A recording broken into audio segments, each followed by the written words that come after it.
Misantropia. Apenas essa palavra foi enviada para milhares de brasileiros na madrugada do dia 19 para o dia 20, por um sistema automático de disparo de mensagens de alerta da Defesa Civil. O aviso ele foi recebido no celular com um som forte, impossível de ser ignorado. O alerta, ele disparou primeiro em Curitiba, depois São Paulo, Rio de Janeiro, Aracaju e outras cidades. Em poucos segundos surgiram medo, ansiedade, insegurança, tensão, confusão. Logo, a Defesa Civil do Paraná e das demais cidades, elas enviaram um comunicado que o alerta não havia sido enviado pelo sistema e que nenhum evento severo estava ocorrendo, nenhuma situação de risco estava ocorrendo. Mas o susto, os danos psicológicos, os gatilhos do medo e da ansiedade já haviam sido acionados. E até hoje, muitas pessoas preocupadas, elas perguntam: foi falha do sistema? Foi hacker? O que aconteceu? E isso me fez refletir. Talvez a pergunta mais importante seja: o alerta criou essas emoções de preocupação, de medo, de insegurança, ou apenas as revelou? Nós vivemos numa época de hiperconexão. Estamos conectados às notícias, às redes sociais, às opiniões, às crises, ao mundo inteiro. Estamos conectados com tudo. Mas será que estamos conectados a nós mesmos? Sabemos o que acontece no mundo, mas muitas vezes não sabemos o que acontece dentro de nós. Talvez uma das maiores fragilidades da nossa sociedade não seja a falta de informação, talvez seja a falta de autoconhecimento. Quando nos afastamos de quem somos, perdemos a nossa referência interna. E então nós buscamos fora aquilo que só pode ser construído dentro, como segurança, paz, pertencimento, confiança. E a consequência é que nos tornamos cada vez mais vulneráveis às circunstâncias, mais dependentes, mais dependentes da aprovação, mais reativos, mais cansados, mais desconectados, inclusive uns dos outros. É uma mensagem muito necessária para o momento que estamos vivendo. Por quê? Porque se falarmos apenas de medo, de ansiedade ou reação ao alerta, nós estaremos olhando para um sintoma. E a questão mais profunda talvez seja justamente essa: uma sociedade que perdeu a conexão consigo mesma, inevitavelmente ela perde a capacidade de se conectar verdadeiramente com os outros. Não por maldade, não por egoísmo, mas porque ninguém consegue oferecer ao outro aquilo que não encontrou dentro de si. É por isso que eu penso, o alerta, ele não foi apenas no celular. Talvez ele tenha sido um alerta na consciência. A palavra misantropia, ela significa aversão, desprezo, intolerância, rejeição profunda em relação à humanidade. Mas existe uma misantropia silenciosa na nossa época, no nosso dia a dia, que não é apenas rejeitar as pessoas. Às vezes, ela nasce quando perdemos a conexão conosco mesmo. Então, nos isolamos emocionalmente, perdemos a confiança, criamos relações superficiais, nos sentimos sozinhos, mesmo acompanhados. Quem não consegue encontrar a si mesmo, dificilmente consegue encontrar verdadeiramente o outro. Com relação ao alerta, talvez a pergunta não seja o que aconteceu, talvez seja: como está o meu mundo interior? Há quanto tempo eu não me escuto? Há quanto tempo eu não me acolho? Há quanto tempo eu não volto para casa? Talvez o som que tocou nos celulares tenha revelado algo muito maior, não sobre uma ameaça externa, mas sobre a nossa vulnerabilidade interna. Uma sociedade emocionalmente fortalecida, ela provavelmente ouviria o alerta e buscaria informações.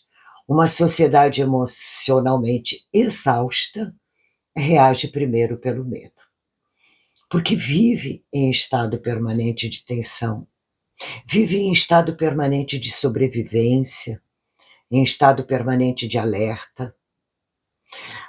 Quando ouvimos a palavra misantropia, geralmente nós pensamos em alguém que odeia pessoas, mas talvez a forma mais comum de misantropia atualmente seja muito mais sutil, silenciosa, como falei há pouco.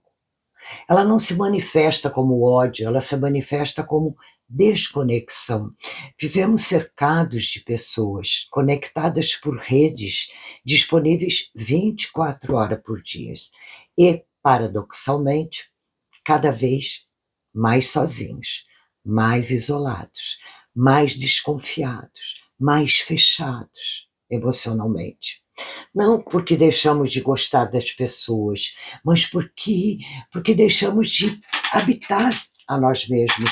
E quando não sabemos quem somos, começamos a viver atrás de máscaras. A máscara da força, a máscara da felicidade, a máscara do sucesso, a máscara de quem está sempre bem. Então os encontros, eles deixam de ser entre almas, eles passam a ser entre personagens. E personagens nunca conseguem criar intimidade verdadeira. Talvez, talvez a maior doença emocional do nosso tempo não seja a ansiedade, nem a depressão, nem o medo. Talvez seja o afastamento progressivo da nossa própria essência. Quanto mais nos afastamos de nós mesmos, menos compreendemos nossas emoções, menos acolhemos nossas dores, menos reconhecemos nossas feridas, menos percebemos os nossos potenciais, a nossa força, o nosso poder. E, consequentemente, menos compreendemos o outro, menos toleramos diferenças, menos exercitamos empatias, menos criamos vínculos reais. E assim nos tornamos reféns do externo. A realidade é que estamos perdendo o nosso poder. E quando perdemos o nosso poder, buscamos aprovação, tememos julgamentos, dependemos das circunstâncias, esperamos que o mundo nos dê a segurança que só pode nascer dentro de nós. O poder pessoal, ele não desaparece, gente. Ele apenas é entregue. Entregamos o nosso poder quando acreditamos que a nossa paz depende das circunstâncias. Entregamos nosso poder quando acreditamos que nossa segurança depende apenas do que está fora. Quando permitimos que acontecimentos externos definam completamente nosso estado interno. A partir daí, nos tornamos reféns. Reféns das notícias, das opiniões, dos medos, das crises, dos acontecimentos, da economia, da política, das narrativas. Nos tornamos reféns não só das circunstâncias externas, mas refém das nossas próprias emoções não compreendidas, dos ressentimentos, dos medos, refém das nossas dúvidas, das nossas frustrações, das nossas feridas, das nossas dores. É imprescindível, nos momentos atuais que estamos passando, ter consciência disso, perceber realmente onde estamos e para quem estamos entregando o nosso poder, a nossa soberania vibracional. E eu repito, é imprescindível nos dias atuais, com tantas informações desencontradas, com tantos acontecimentos acelerados, termos consciência de onde e para quem estamos entregando o nosso poder, a nossa soberania vibracional. Talvez o maior desafio do nosso tempo não seja salvar o mundo, talvez seja voltar para dentro. Porque quando uma pessoa se reconecta consigo mesma, algo extraordinário, algo maravilhoso acontece. Ela volta a sentir, ela volta a confiar, volta a perceber sua força, volta a reconhecer a sua humanidade. E somente então consegue reconhecer a humanidade do outro. Devemos ter clareza que a verdadeira segurança não nasce do controle, nasce da consciência. Quando nos reconectamos com a nossa essência, o medo diminui, a clareza aumenta, a força retorna e lembramos de quem realmente somos. Deixa eu fazer um adendo aqui. Lembrando dos comentários que recebi sobre o filme Dia D, tão comentado atualmente. Cleide, acho que não vou mais assistir o filme. Já ouvi falar que saímos do cinema com chips. Ou tenho medo que durante o filme seja colocado um implante em mim. Ou durante o filme podemos sofrer um ataque energético. Gente, cadê a proteção energética? Cadê a blindagem do campo? Cadê a centração em você mesmo, discernindo que você é você e o filme é o filme? O foco está nesse filme hoje, mas qualquer filme, qualquer série, traz mensagens subliminares, até os desenhos animados. Então, se você pensar que vai ser chipado, já foi. Lembre-se, o que você acredita é a sua realidade. Então, se você está com medo, desconectado de você mesmo, não vai assistir o filme, porque você está vibrando na energia do medo. Você está com a sua frequência vibracional baixa, ou seja, você está susceptível, você está vulnerável a sofrer ataque energético. Ops, esse filme é um assunto para outro momento, né? Mesmo tendo muito a ver com o que nós estamos falando aqui, tá?